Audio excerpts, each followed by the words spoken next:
There are some people that would say, well, that's the price you pay, but we don't like to say that. We don't want to say that. And I don't think the people of Israel want to say that either, which is pretty amazing. A lot of people would say, just get it done and whatever it is. You could also say speed might be better for the hostages. You go through, with speed, you may have a better chance because they're in deep trouble. They're in deep trouble. You saw October 7th, and you saw what the damage and the horror that they committed. People can't forget that. They tend to forget it, but they can't forget. That was one of the most evil things I've ever seen. And you just cannot forget that. So we're very much involved. The Prime Minister's involved. I'm involved. And I think I can speak. We just signed a very big trade deal, the biggest of them all yesterday, right? And the European Union is very much involved in wanting to help with the Palestinians in terms of getting people fed. But the area of Gaza, another way of defining it is the area of Gaza. It's a very troubled place, and it has been for many, many years. It has been for many decades. So it's not like this just happened. This has been going on for a long period of time. So that's it. Our hearts are in the right place. We have some good news because the recent war that you just saw, they just announced, I see, the newest of the 5, now this would be 6 that we've stopped. I've stopped 6 wars in the last, I'm averaging about a war a month, but the last 3 were very close together. India and Pakistan and a lot of them. Congo was just done, Rwanda was just done. But you probably know, I won't go into it very much because I don't know the final numbers yet. I don't know. Numerous people were killed, and I was dealing with 2 countries that we get along with very well, very different countries from certain standpoints. They've been fighting for 500 years, intermittently, and we solved that war. You probably saw it just came out over the wire, so we solved it through trade. I said, I don't want to trade with anybody that's killing each other, so we just got that one solved. And I'm going to call the 2 prime ministers who I got along with very, very well and speak to them right after this meeting and congratulate them. But it was an honor to be involved, and that was going to be a very nasty war. Those wars have been very, very nasty. So we've done a lot of good work. We've had great support from the Prime Minister. Anytime we needed help, anytime we needed any form of support, you've been there. We appreciate it very much. Absolutely. And we're going to continue onward. We do have to take care of the humanitarian needs on what they used to call the Gaza Strip. You don't hear that line too much anymore. You don't hear the Gaza Strip, but it is the Gaza Strip, and it's amazing that it's not being handled a little bit differently. We're going to set up food centers, and we're going to do it in conjunction with some very good people, and we're going to supply funds. And we just took in trillions of dollars. We got a lot of money, and we're going to spend a little money on some food.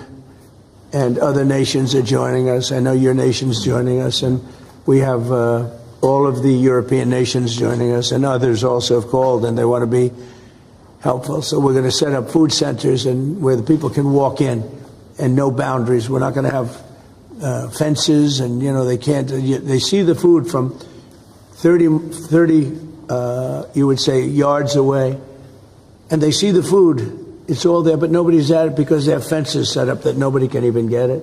It's crazy what's going on over there. So we're going to work very closely together with your country, a great country. We also discussed inside that we are, there's a whole new thing happening with regard to energy from nuclear. Yeah.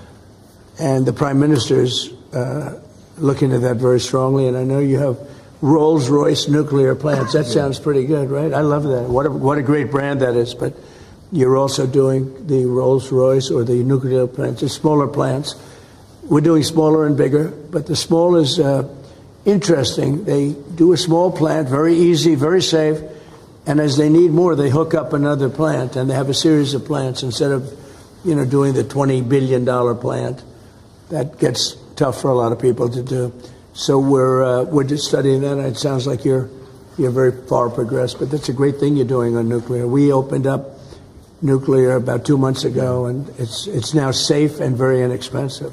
No, we see civil nuclear as a big part of the future as we go to sustainable, independent energy. And I think that between the two of us, we can work very much more closely on this. And we've agreed that that's our ambition, that's our aspiration. And this is going to be a big part of the future when it comes to energy. And you can see in the last few years, energy has been weaponised. Prices have dictated both families and businesses across the United Kingdom, and therefore taking control of energy is a huge prize. So the more we can work together on this, the better. And small modular reactors are a very big part of the future here, and we've got great companies like Rolls-Royce involved in that. So I'm very much looking forward to working together with you, Mr. President. We'll do that. We'll do that. We're going up to your oil capital in a little while. We're going up to Aberdeen. That's called the oil capital of Europe, and that's a great asset that you have up there someday. If they ever change their thinking on that, you have a great and valuable asset. There's a lot of valuable resources underground there, but that's a decision for you to make. But it's a very amazing place, and it is considered the oil capital of Europe. So it's another option that you have. So we are doing really well as a country, and I think that the Prime Minister has been so supportive of us, and so strong and so respected. And I respect him much more today than I did before, because I just met his wife and family. He's got a perfect wife and family, and that's never easy to achieve, right?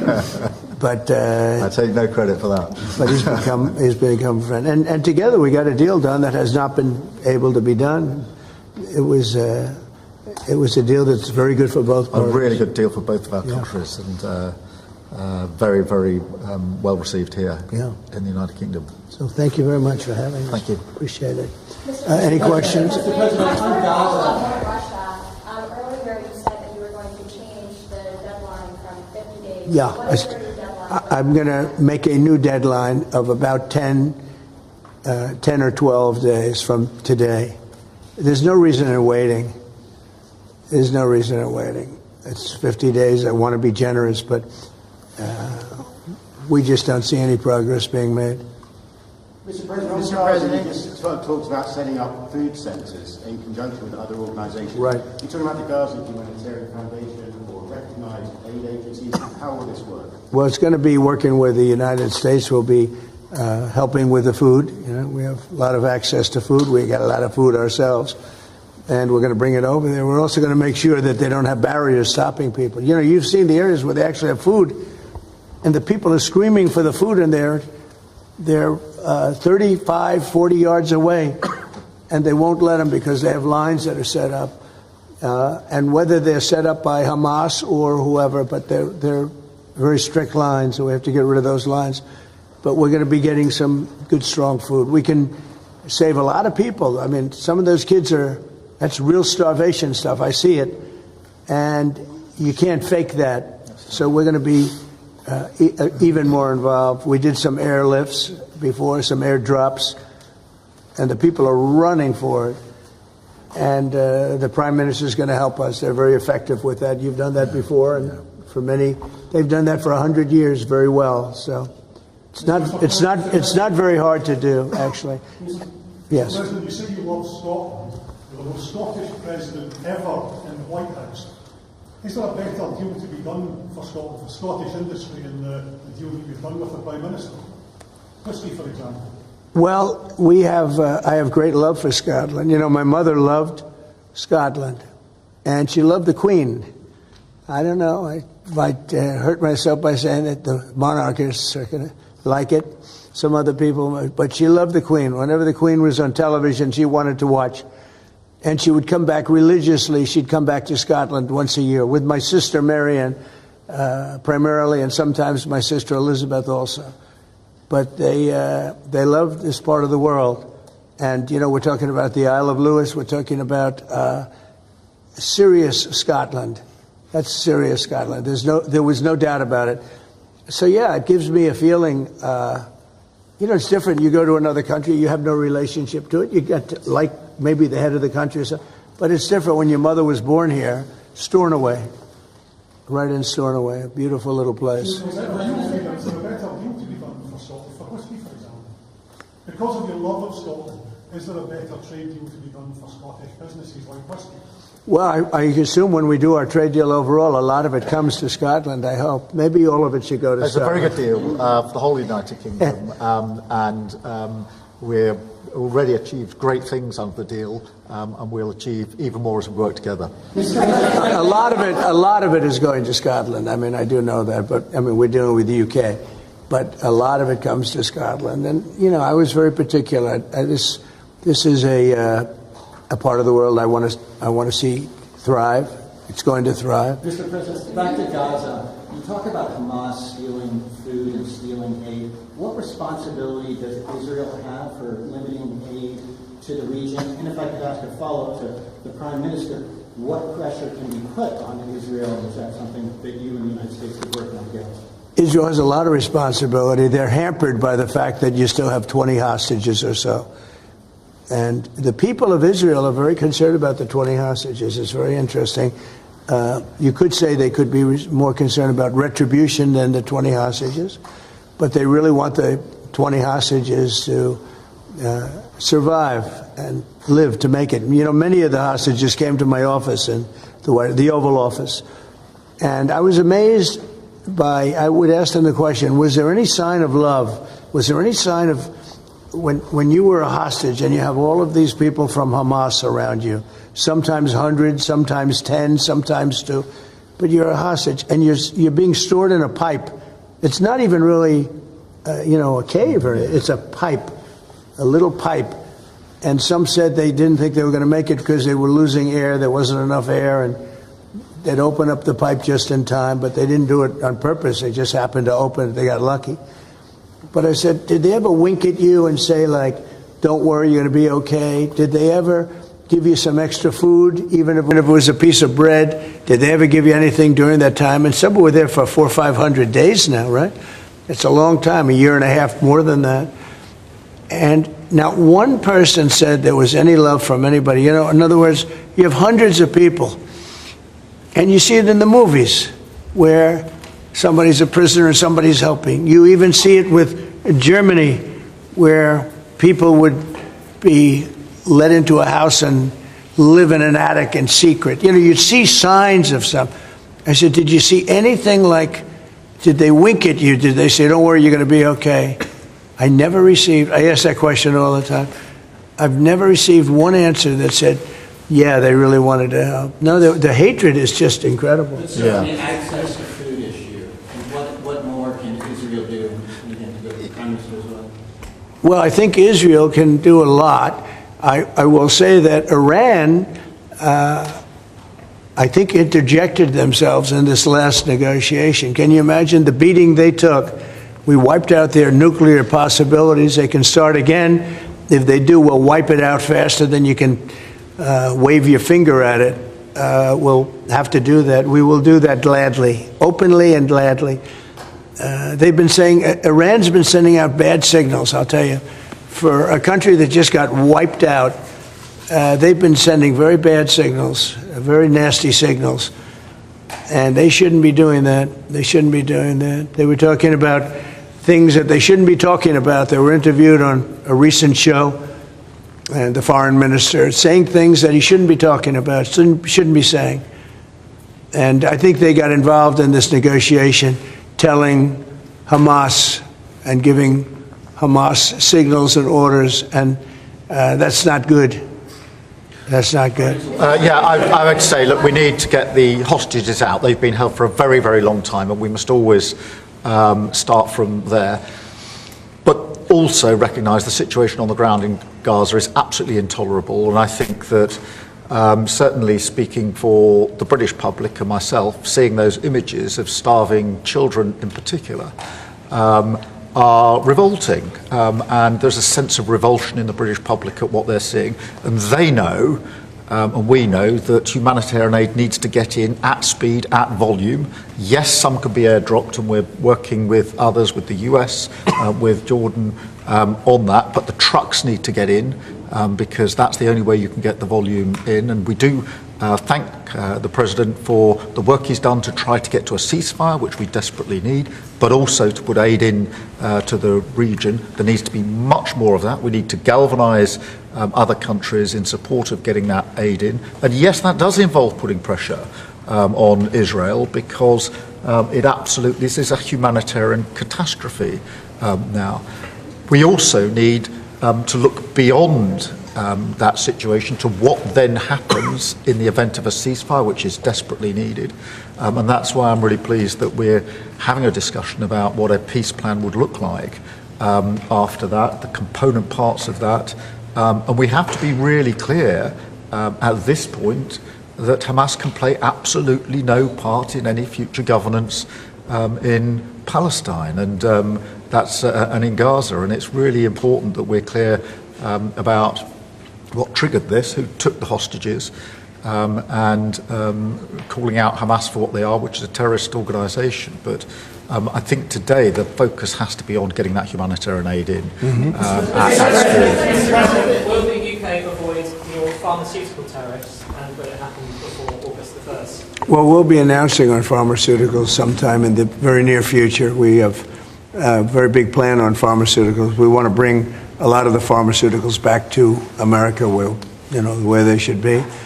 If you look at COVID, it sort of taught us a lesson. We were getting our pharmaceuticals from other countries. We almost didn't make any. We used to make them ourselves, and we're going to want to be making a lot of them ourselves, all of them in a sense. But you also have a good pharmaceutical business. We'll be dealing with you on pharmaceuticals also. And we certainly feel a lot better with your country working on pharmaceuticals for America than some of the other countries that were with the relationship we have. You would not use that as a cudgel. You wouldn't be using it as a block. But we're going to be announcing sometime very soon, I think, pharmaceuticals are our whole thing. And the companies know. And drug prices are going to be coming down very substantially in the U.S., very, very substantially. And that'll happen very soon. Mr. President, we can all sense your frustration. No, go ahead. Vladimir Putin. Hold it. We can all sense your frustration with Vladimir Putin. Yeah. Do you think he's been lying to you about his intentions in Ukraine? Well, I don't want to use the word lying. All I know is we'd have a good talk, and it seemed on, let's say, 3 occasions, it seemed that we were going to have a ceasefire and maybe peace, and you divide it up and you do whatever you have to do, that obviously to get to the end. And all of a sudden, missiles are flying into Kiev and other places. And I say, what's that all about? I spoke to him 3-4 hours ago, and it looked like we were on our way. And then I'd say, forget it, and I'm not going to talk anymore. You know, this has happened on too many occasions, and I don't like it. I don't like it. Successful social media sites. There are new powers here to censor your site. States mandate. To censor my site? To censor your site. You mean Truth? Truth Social? I mean Truth. Is that okay? Well, I don't think he's going to censor my site because I say only good things. Will you please uncensor my site? Yeah, we're not censoring anyone. We've got some measures which are there to protect children, in particular from sites like suicide sites. We've had too many cases in the United Kingdom of young children taking their own lives, and when you look through their social media, they've been accessing sites which talk about suicide and encouraging, if you like, children down that road, and that is what we want to stop. There's nothing about censoring free speech, but this country is the proud free speech in this country has been for a very long time. We're very, very proud of it. We will protect it forever. But at the same time, I personally feel very strongly that we should protect our young teenagers, and that's what it usually is, from things like suicide sites. I don't see that as a free speech issue. I see that as a child protection issue. We actually passed a bill in Congress, headed up by my wife, actually, which was to pull bad stuff out having to do with children, because it is a problem. But I cannot imagine him censoring Truth Social. That's more of a very political, and it's been a very big success. It's not going to happen. And I only say good things about him and his country, so they say to me, you're making a mistake. I'm going to give my ambassador the job, make sure it's not censored. I had not heard that.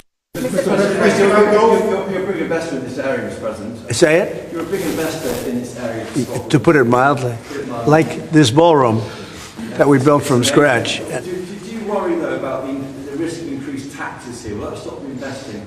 And do you have a message last night on the soccer to the English Lionesses who won the European trophy? So I think that I have a theory that low taxes bring growth. We just passed a big tax cut bill, the biggest bill in the history of our country, actually. And one big, beautiful bill. I used to call it the great one big, beautiful. We took the word great out. But it's actually called the one big, beautiful bill. It's essentially a very large tax cut bill for everybody. And our country's pretty soon, I think I can say it right now, our country has never done better. We had a country that was dead. It was dead 6 months ago, a year ago. Leaders from NATO, we had a very successful meeting at NATO. Your prime minister was there. It was an unbelievable love fest with all of those countries. And they agreed to go 5% and all the things. Very smart to do. But many of the leaders said, essentially, they said, your country was dead 1 year ago. 1 year ago, we had a dead, and we did. We had a dead country. We had a president who didn't know where the hell he was. We had horrible, horrible people running our country. I think they were sick people, actually, sick. You talk about censorship, those are big, that's all they did was censor, and they didn't know what to do. And they had high taxes. They wanted more tax, total censorship, transgender for everybody, men playing in women's sports, everything bad they wanted, and they still do. That's what they still do. That's why they're down at 15% or something, I saw it today, the lowest that the other part of the Democrats have ever been. But no, I find that when you lower taxes, you get growth. I will say this area, and the Prime Minister hasn't been here very long on all affairs. I think he'll be a tax cutter. But I find that as we cut taxes, we did more business. In my first tax bill, we cut taxes from 39% down to 22%. And we ended up at the end of the first year, when it was still a little raw, we ended up taking in much more revenue than we did at 39%. It was pretty amazing. And we're taking in a lot of revenue right now. And this was an additional tax cut. So I find, for whatever it's worth, tax cuts are very good. Russia moved up the deadline. It's now 10 or 12 days. Is the sanction the same, that you're going to slap a 100% tariff on anybody who does business with Russia? So what I'm doing is we're going to do secondary sanctions, unless we make a deal. And we might make a deal. I don't know. You don't know. It's we've done so many peace deals. This is the one I started out with. And, I know President Putin called me. He wanted to know if I could help him with Iran. I said, no, I don't need your help with Iran. I need your help with Russia. And so that's the one deal that continues to linger. And, we're losing 5,000. They're losing. I'm not losing. You're not losing. But 5,000 Russian and Ukrainian kids a week are dying. And that's not mentioning the people that are dying also in towns where, he's lobbing missiles into certain towns like Kiev. And he's got to make a deal. It's too many people are dying.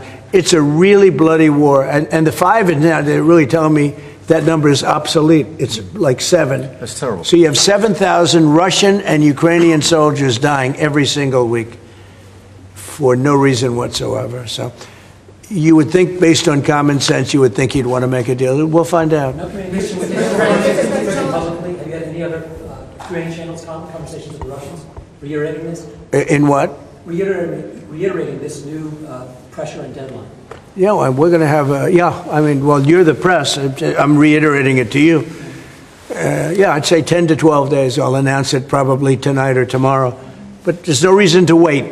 If you know what the answer is going to be, why wait?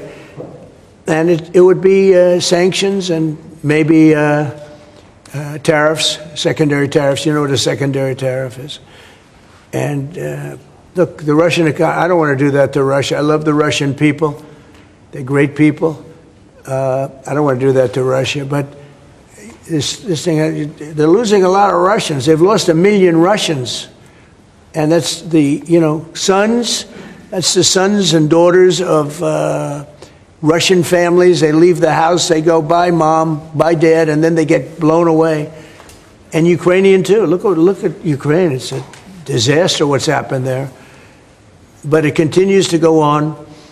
As you know, we made a deal where the European Union is essentially involved, but it's NATO, and we're supplying weapons to NATO. NATO's now paying because the United States, because of Biden's in for $350 billion, the European nations are in for about $100 billion. Should be the opposite way, by the way, because we have a big ocean in between. Should be the opposite way. But I think that eventually something's going to happen. It should happen fast. So many people are dying. You know, when I settled out with Congo and Rwanda, they lost almost 8 million people. And it just made so much sense. And if I didn't get involved, they wouldn't have done it. They weren't even thinking about settling it. It was just going on forever. And nobody could go into those territories because they'd get killed. They'd get killed. And now they have I hear it's a whole different ballgame. We settled it. This is one that should be settled. Russia, Ukraine. This is one that really should be settled. Mr. President, Scotland's First Minister has today set out his plans for a second referendum on Scottish independence. Can I get your reaction to that as someone with deep ties to Scotland? Sorry, Prime Minister, can I also get your thoughts on that? If the SNP do win a majority in next year's election, then they have the right to hold a referendum, you know. Well, I don't want to get involved in your politics. We got enough politics of our own. I will say that I predicted what was going to happen the last time. You remember, I was opening the first course over at Aberdeen, and I was over here, and at the same time, and they asked me that question. I made a prediction. It was the day before the vote, and I made a correct. I like to be correct, but I made a correct prediction. I don't know. I do say that when they made that deal, somebody said that it was, and I remember this very distinctly. I said, could they do this all the time? There was a little bit of a restriction, like 50 or 75 years before you could take another vote. Because, you know, a country can't go through that too much. I don't know the First Minister, but I've heard great things about him. I've spoken to him. I hear very good things about him, and I'm meeting him today. So maybe I'll have a better opinion then. And let me answer that straightforwardly, because I believe in a stronger Scotland, in a better United Kingdom. And I think that at a time like this, when it's quite clear that there's uncertainty and volatility around the world, the strength of the United Kingdom together is very important for all four nations, very important for Scotland.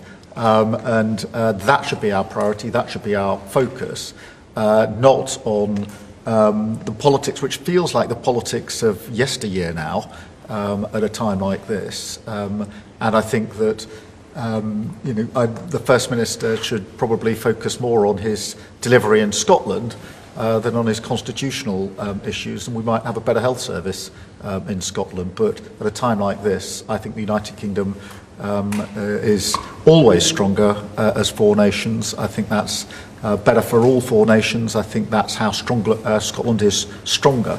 Look at the deal that we've been able to do with the United States, a really important deal that we made just months ago. That is what the United Kingdom can do when we act as a powerful set of four nations together, and there are very many other examples. Mr. President, you toured the Federal Reserve last week. And I did. Set to meet this week.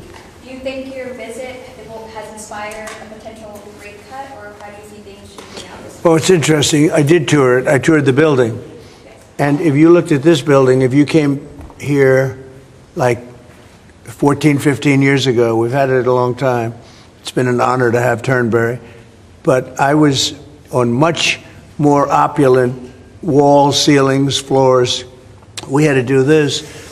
And we did a very great job. I mean, you see how beautiful it is inside. Everything was saved. Everything was preserved. We had ceilings that were in bad shape. They were falling down. You know, it's very old.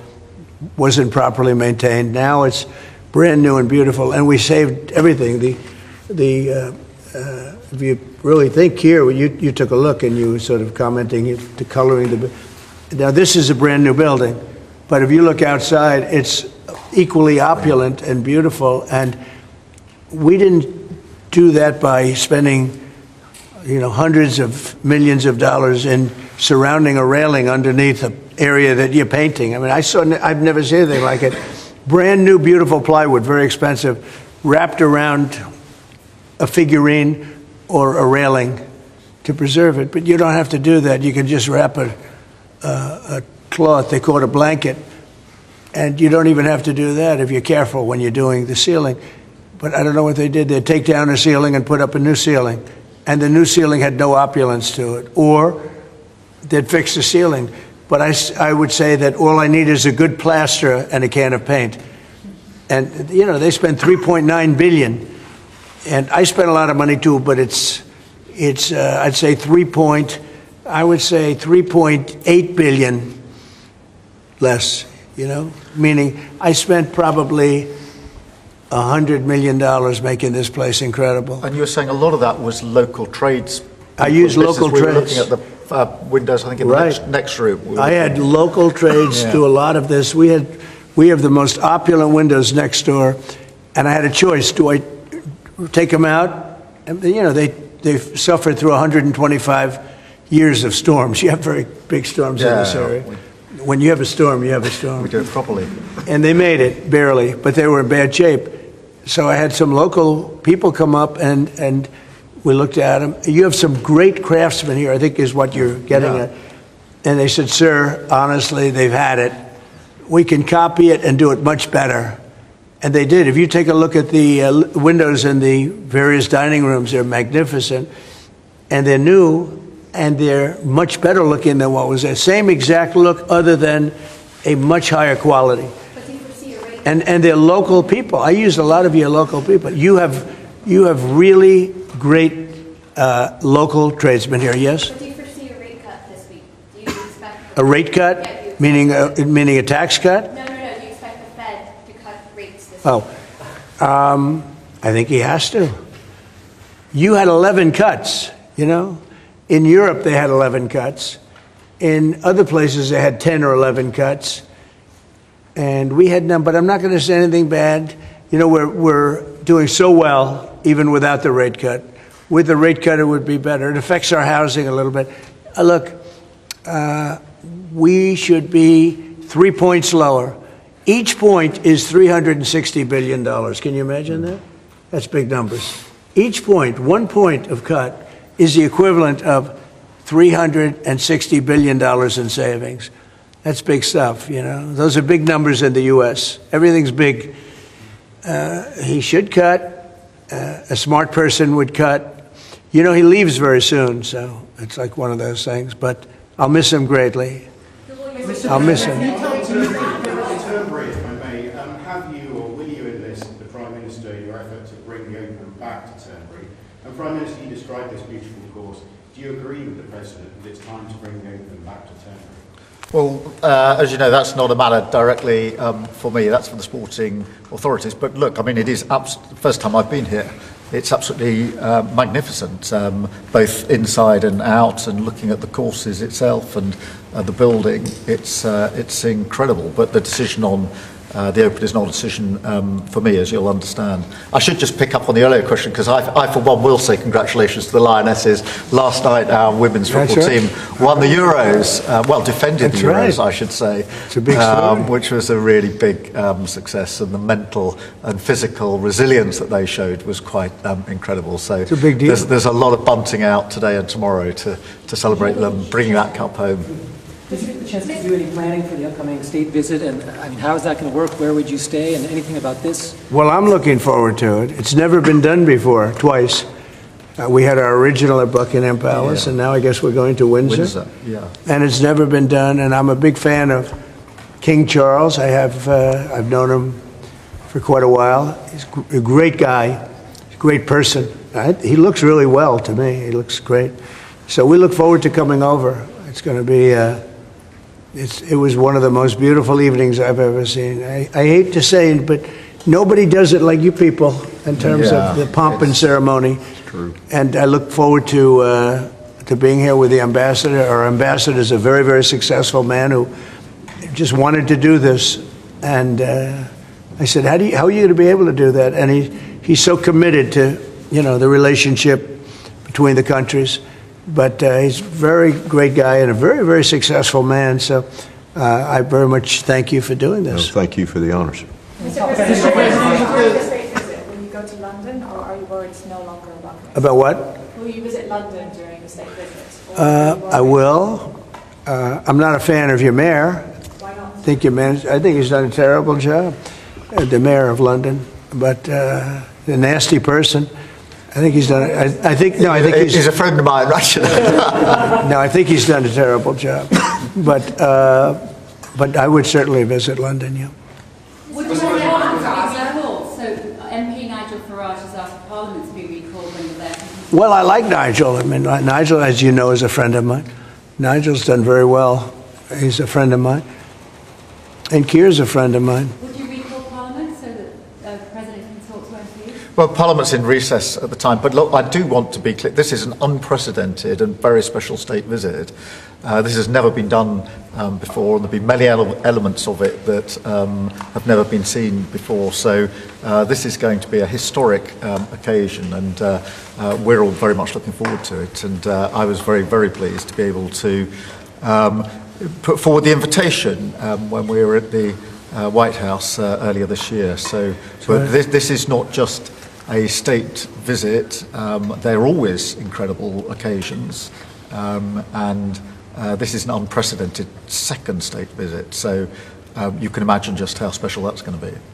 The fact that it's never been done before, and that's because it's non-consecutive, and it's the only reason it could be, made it even more interesting, frankly. So it's going to be great. And being with Charles and Camilla and everybody, I've gotten to know because of 4 years and now 6 months. Gotten to know a lot of the family members. They're great people. They're really great people. And in that sense, I think that the UK is very lucky.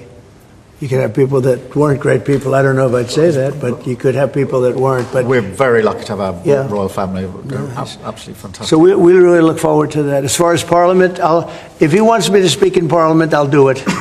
Okay? But it doesn't have to be then. It could be some other time. Maybe we should save it for another time. We'll let the one visit speak for itself. But anytime, if I could be helpful, I would certainly do it. Thank you.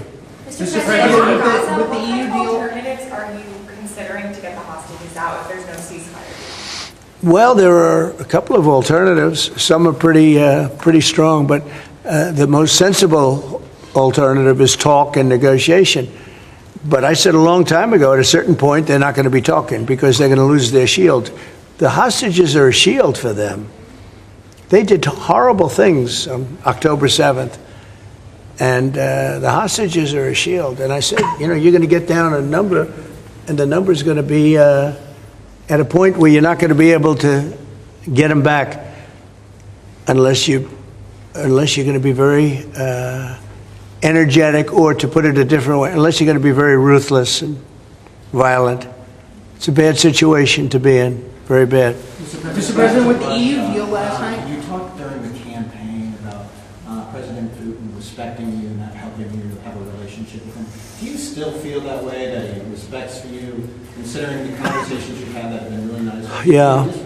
I've always gotten along with President Putin. I have had a great relationship with him. And he went through the Russia hoax, too. It was, we used to talk about it. We used to say, it's too bad we really can't do anything between our country, because if we did, they'd say, look, I was tough on Putin because I was the one that closed up Nord Stream, and Biden came along and opened it up. I was very tough on Putin in one way, but we got along very well. And I never really thought this would happen. I thought we'd be able to negotiate something, and maybe that'll still happen, but it's very late down the process. So I'm disappointed. And the funny thing is that their economy isn't that big, and it's having a hard time right now, but it's a relatively small economy. A strong military, but strong economy. And it used to be a strong economy, now it's not. He's going through a lot. Economically, it's not easy, but it's pretty small, compared to that magnificent size of that land. The land is massive. It's got, I guess, 9 time zones or something. It's a massive piece of land. Russia could be so rich. It could be so rich. It could be thriving like practically no other country. And they're holding that back because we can't. He wants to do trade deals with us. He talks about it all the time. He wanted to. And I envision that a lot of trade with Russia. They have a lot of valuable things. When you talk about rare earth, they have serious rare earth, right? They have just about every form you can have. So, Russia could be so rich right now. Instead, they spend all their money on war. They spend everything on war and killing people, and it doesn't make sense to me. I thought he would want to end this thing quickly. I really felt it was going to end, but every time I think it's going to end, he kills people. Could a meeting help, and are you considering it? Has been proposed? I don't know. I'm not, I'm not so interested in talking anymore. He talks, we have such nice conversations, such respectful and nice conversations, and then people die the following night with a missile going into a town and hitting, recently, I guess, the nursing home, but they hit other things. Whatever they hit, people die. So, I don't know. We'll see what happens. We've just had a sense of your differences in political persuasion when Nigel Farage and Sadiq Khan came up in conversation. I wonder if you have any advice, either of you, for a very divided, polarised world on how you make your relationship. Not differences, yeah. Not differences. I happen to like both men. I like this man a lot, and I like Nigel. And, I don't know the politics over here. I don't know where they stand. I would say one is slightly liberal, not that liberal, slightly, and the other one is slightly conservative. But they're both good men. Mr. President, look, we like each other, we respect each other, we get on, and we've both got a great love of our countries, of our families, and therefore there's a huge amount that we have already achieved actually together and will achieve as we go forward, leading our respective countries, and of course the relationship between our countries. Donald, we were talking about this morning. That whether it's defence, security, intelligence sharing, it's a close historic relationship. We have fought together in the past. We've always stood together. And I, for one, am very pleased that we've got such a good personal relationship between us. And I think it just shows that even if you come from different political perspectives, different backgrounds, actually there's a huge amount of common ground when it comes to what is in the best interests of our two great countries, and they are two great countries. And I think that because we focus on what's best for our countries, we get along very well, and I'm very pleased that that's the case.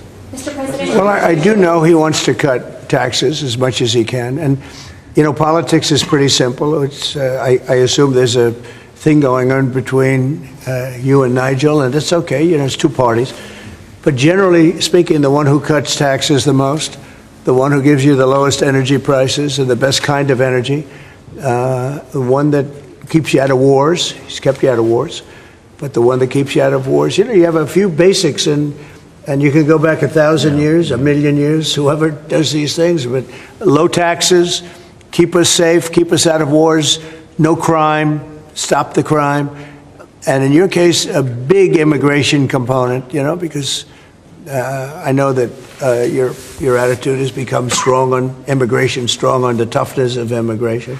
But I think whoever's going to be, I think I won because we had a lousy president, to be honest with you. We had an incompetent president. But I won because I was very strong on immigration. Now, we had inflation. We had sort of a bad economy with this guy. We had a lot of problems, but I focused on immigration more than I did anything else. And I think I won because of immigration. I think I won because of the border. I had a bad border where millions of people were coming in to our country illegally. And as you know, in last month, 0 people came into our country illegally, 0. So we went from a bad, incompetently run border to the most competently run border that anybody's ever seen. Prime Minister, the President makes it look easy dealing with illegal migration. You must be envious of his record in such a short period. Well, I think we've been discussing irregular, illegal migration is a huge issue in both of our countries. In the United Kingdom, it is a real cause for concern, and that's why we must bear down on it.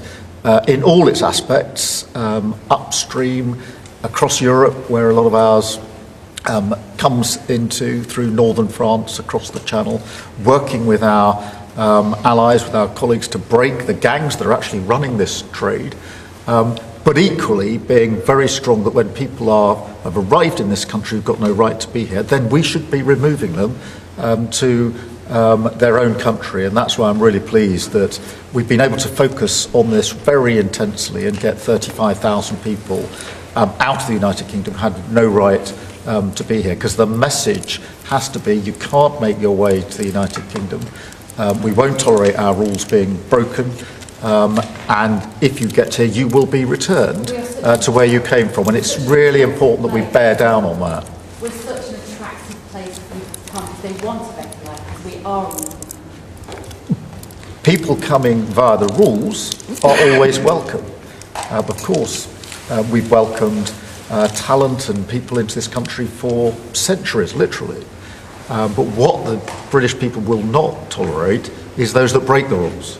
Those that come through irregular routes, and that's the really important distinction here, and that's what we're bearing down on. And I'm really pleased that we're through pretty well all of the international engagement I've done, all the meetings I've had, the country we've done deals with. We've done deals with countries in the last 12 months that many people thought it was not possible to do deal with when it came to immigration, irregular immigration, and we've returned thousands of people who've got no right to be here. And that, I think, is, for the British people, we're a reasonable, tolerant country where people are coming lawfully to contribute to our communities, to our country. Then, of course, they're welcome and have made a great contribution. But what people will not tolerate is those that are breaking the rules. And that is an issue of today, but it's a very British thing. We are people who respect rules.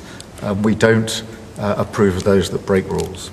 I can say, though, that I had one of the greatest victories, they say the most consequential in 129 years, so I don't know about that, but it was pretty close. And we won all of the swing states, which never happens. We won the popular vote by millions of votes. We won, tremendous electoral college sweep. And I believe I did it more than anything else because of my strong stand on immigration. And I don't think this country is any different in that sense. I think it's a big factor. And it is with a lot of the European countries.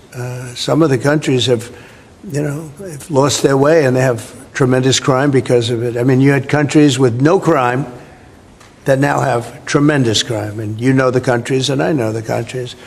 And so I think it's a huge factor in any election, not just this election, but in any election. I think the one that's toughest and most competent on immigration is going to win the election. But then you add low taxes and you add the economy. He did a great thing with the economy because a lot of money is going to come in because of the deal that was made. But I think that immigration is now bigger than ever before. Mr. President, your Treasury Secretary is meeting with Chinese trade. Right now. Right now. Have you received an update? Do you expect a deal when these talks are over, especially with the August 1st deadline? No, they're meeting right now. And, we have a good relationship with China. But China's tough. And like you're tough, we're all tough, yes. But we're going to see what happens. We just concluded our deal with Japan. It was very good for everybody.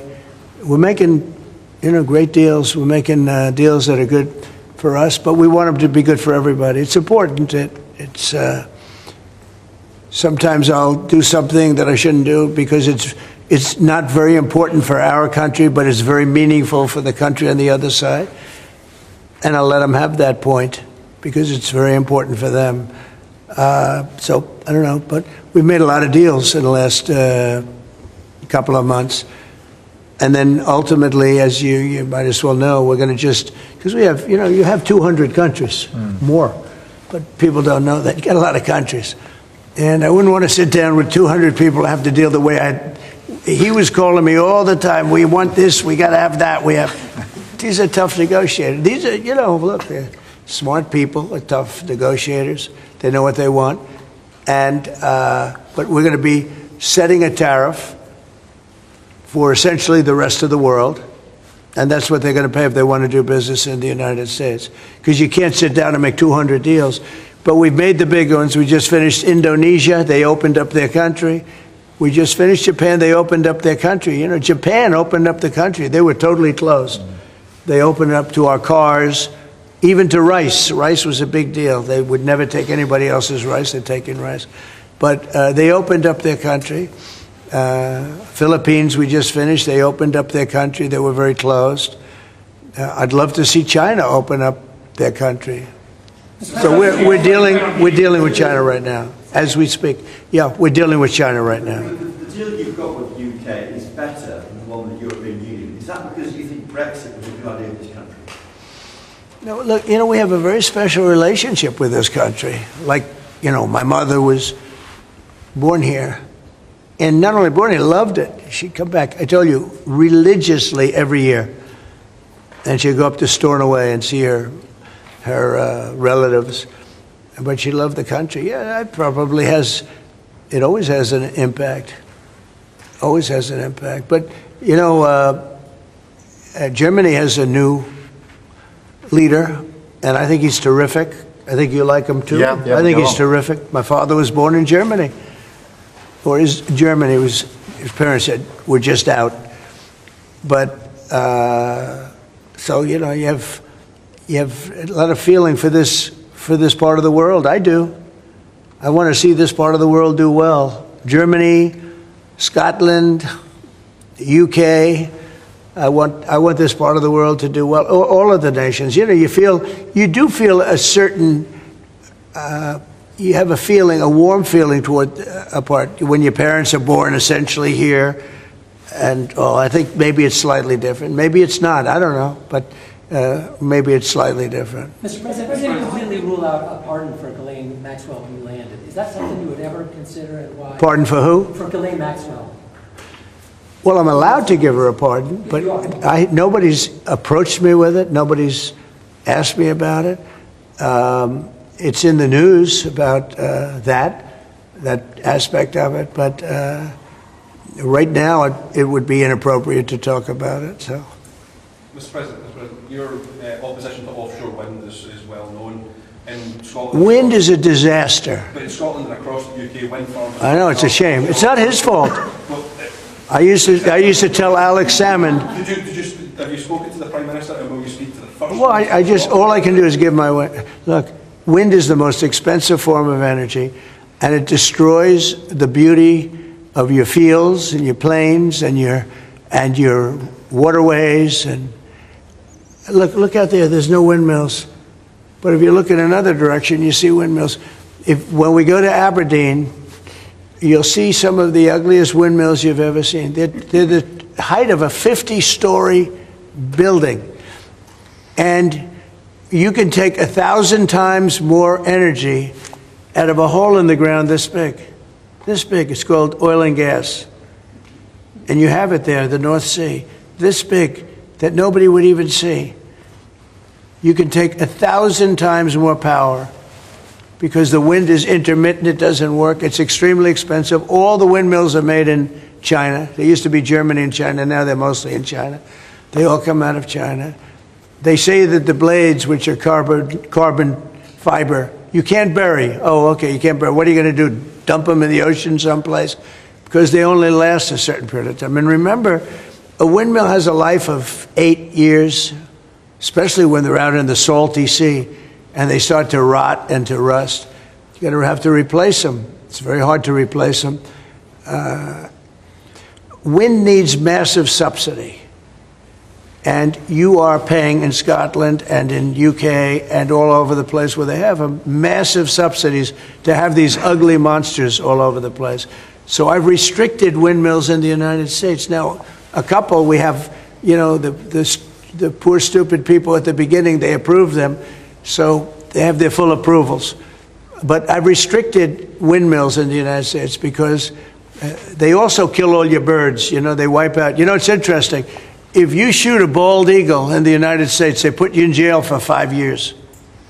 And yet windmills knock out hundreds of them. They don't do anything. You've explained that. So it's a very expensive energy. It's a very ugly energy, and we won't allow it in the United States. So we believe in a mix, and obviously oil and gas is going to be with us for a very long time, and that'll be part of the mix. But also wind, solar, increasingly nuclear, which is what we've been discussing this morning, civil nuclear as we go forward. The most important thing for the United Kingdom is that we have control of our energy, and we have energy independence and security, because at the moment, whatever the attributes and facilities in the North Sea, that is sold onto the international market. We buy it back off the international market. That was a historic mistake in my view. But what we need is a mix so that we get the energy security that we need for the future, and that's the focus of everything that we're doing. But what we have discussed today is that the energy prices are too high, which is why we recently took measures to reduce the energy prices, particularly for energy-intensive businesses. But in the long run, the only way to reduce your energy prices is to take control of your energy, and that's what we're doing, taking control of our energy.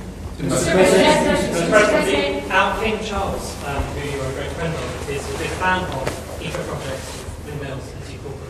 Is he wrong? So King Charles is an environmentalist, I will tell you. And I say that in a positive way, not a negative way. And every time I've met with him, he talked about the environment, how important it is. And I'm all for it. I think that's great. You know, King Charles, more than anything else, loves the country. But I got to know him very well. He truly is an environmentalist. He wants clean air, clean water, you know, all of the things that we all want. Mr. President, you have said that you have not been briefed on the Epstein files, or your name has not appeared in the Epstein files. But doesn't the AG have to tell you if your name is... Well, I haven't been overly interested in it. You know, it's a hoax that's been built up way beyond proportion. I can say this, those files were run by the worst scum on earth. They were run by Comey, they were run by Garland, they were run by Biden and all of the people that actually ran the government, including the auto pen. Those files were run for 4 years by those people. If they had anything, I assume they would have released it. The whole thing is a hoax. They ran the files. I was running against somebody that ran the files.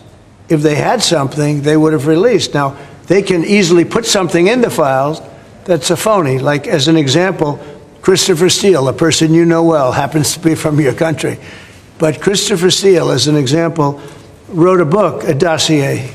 We call it the fake news dossier. And the whole thing was a fake. The whole thing was a fake. They can put things in the file that are fake. But those files were run by bad, sick people.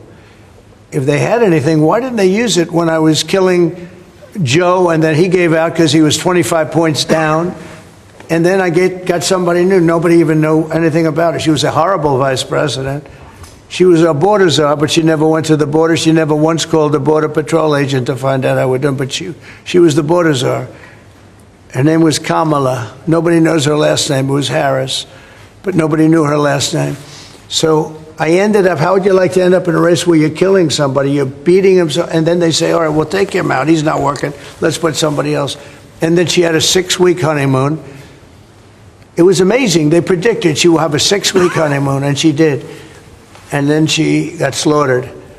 But think of it. Those files were run by these people. They were run by my enemy. If there was anything in there, they would have used them for the election. Yeah. Do you think that drawing, I think I heard you say something the other day, that the drawing that was the subject of the Wall Street Journal report. I don't do drawings. I'm not a drawing person. Do you think it was fraudulent? I don't do drawings. Sometimes people say, would you draw a building? And I'll draw 4 lines and a little roof, you know, for a charity stuff. But I'm not a drawing person. I don't do drawings of women, that I can tell you. They say there's a drawing of a woman, and I don't do drawings of women. And also, you know, Epstein was always a very controversial guy. I was at a very high position, you know, pretty much all my life. In all fairness, I've been doing this for a long time. I had the top show on television. I had the #1 bestsellers. I had everything, right? And I was a very successful business guy. He was a very controversial. Who would do a controversial drawing? Now, with that being said, they say there were many letters done by many people, and in many big people, big successful people. But I just don't. When you talk about files, I just keep going back, and other people too. Even the enemy says this thing is not correct, because if we had it, we would have used it on the guy. It's a bad issue. They say it's a good issue for Trump. Do you know that my poll numbers are up 4.5 points since this ridiculous Epstein stuff? My poll numbers have gone up 4.5 points because people don't buy it. Okay, people don't buy it. And he's gone, and we want to focus on trade deals. I want to focus on the deal we just made with the European Union, which is the biggest trade deal in history. It's the biggest deal, I think, in history, not just trade deal.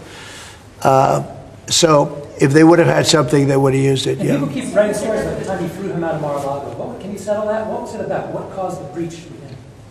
That's such old history. Very easy to explain, but I don't want to waste your time by explaining it. But for years, I wouldn't talk to Jeffrey Epstein. I wouldn't talk because he did something that was inappropriate. He hired help. And I said, don't ever do that again. He stole people that worked for me. I said, don't ever do that again. He did it again. And I threw him out of the place, persona non grata. I threw him out, and that was it. I'm glad I did, if you want to know the truth. And by the way, I never went to the island, and Bill Clinton went there supposedly 28 times. I never went to the island, but Larry Summers, I hear, went there. He was the head of Harvard. And many other people that are very big people. Nobody ever talks about them. I never had the privilege of going to his island. And I did turn it down, but a lot of people in Palm Beach were invited to his island. In one of my very good moments, I turned it down. I didn't want to go to his island. Yeah. Mr. President, on Gaza, next time you speak to Netanyahu, what will you ask him to do? Say it louder. Next time you speak to Netanyahu, what will you ask him to do? Well, I'm going to say, look, we're giving money and we're giving food, but we're over here and we're over in the United States, and I think I can speak for the Prime Minister. We're giving money and things. He's got to sort of like run it. Well, I want them to make sure they get the food. I want to make sure they get the food, every ounce of food. I think you want the same absolutely. thing. It's an absolute focus. Because that food isn't being delivered, Mr. President, or at least all of it. you said you were going to set essentially a tariff for the rest of the world. For the world. What percent will that tariff be? I would say it'll be somewhere in the 15 to 20% range. So maybe 15 or 20? Or? No, I said, I sort of know, but I just want to be nice. I would say in the range of 15 to 20%. Probably one of those two numbers. UK and steel aluminum makers here are worried about tariffs. Will you do anything to help them here? Aluminum? You're a pretty big aluminum maker. Right? Yeah, that's already covered in the deal that we've agreed. So we're just doing the implementation of that. But Mr. President, when will that come down from 25% to 0? You mean on the overall, on the world? On steel and aluminum from Britain, it's 25. Well, we're going to know pretty soon. We're going to have it pretty soon.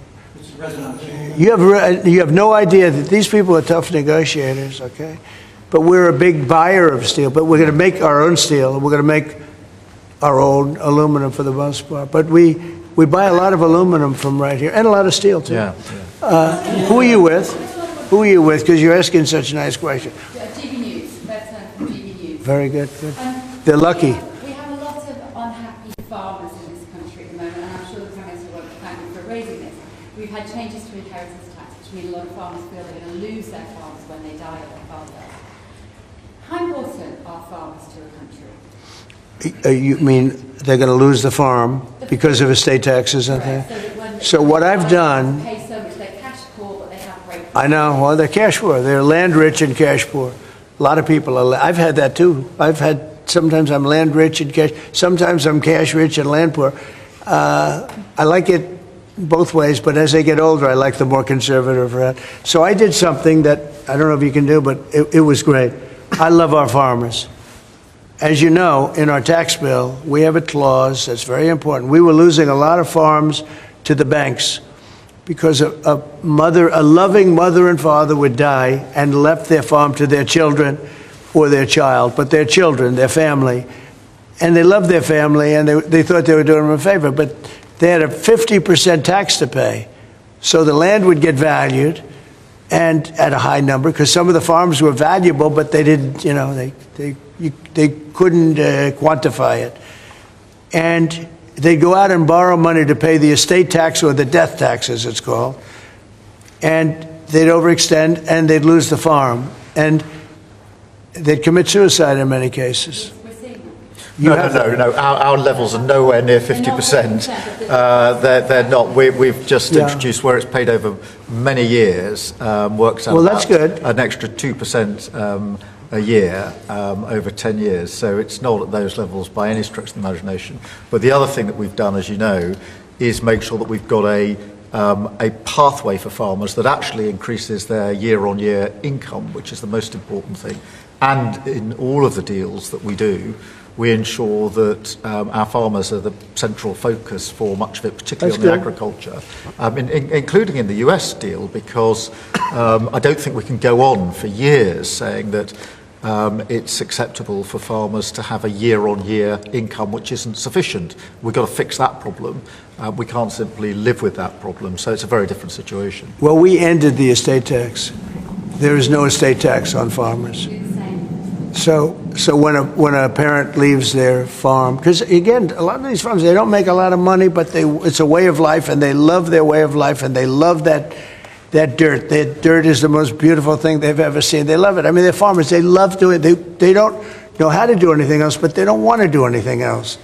I speak to farmers. I say, would you like to live in my penthouse in Manhattan? It's the most beautiful. No, sir, I want this farm.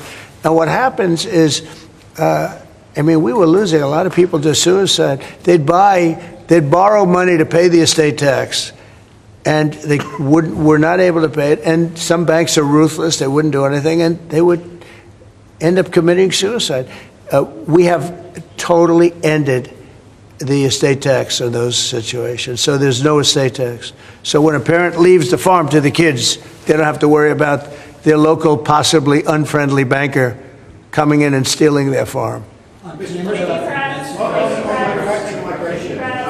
hot backward issues in Britain is migrants being housed in hotels and people in the local communities not feeling safe. Is that an appropriate place to house migrants? I don't like anything about it. They shouldn't be allowed in. Anybody illegally should not be allowed in the country. Thank you all very much. Thank you.